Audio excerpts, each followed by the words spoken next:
کشمیر کے پہلگام میں ہوئے دہشت گردانہ حملے کے بعد ہوم منسٹری نے بڑا فیصلہ لیتے ہوئے پاکستان سے متعلق تمام ویزے منسوخ کرنے کی ہدایات جاری کی ہیں۔ اس سلسلے میں ہوم منسٹر امت شاہ نے تمام ریاستوں کے وزرائے اعلیٰ یعنی چیف منسٹر سے بات کی ہے۔ امت شاہ نے سبھی چیف منسٹر سے کہا ہے کہ وہ جلد از جلد پاکستان کے لوگوں کو اپنی ریاستوں سے ڈھونڈ کر نکال دیں۔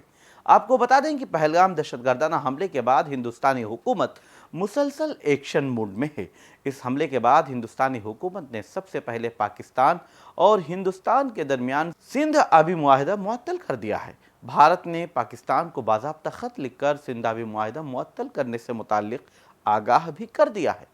اس کے علاوہ اٹاری بارڈر بھی بند کرنے کا فیصلہ لیا گیا ہے۔ ہندوستان آنے والے پاکستانی شہریوں کو اس راستے سے واپس آنے کے لیے 1 مئی تک کا وقت دیا گیا ہے۔ بھارت میں پاکستانی ہائی کمیشن میں تعینات پاکستانی افسران کو ملک چھوڑنے کے لیے 1 ہفتے کا وقت دے دیا گیا ہے۔ اس طرح سے ہندوستان کا اسٹینڈ پاکستان کے خلاف سخت ہے اور یہ فیصلہ لینا ضروری بھی ہے۔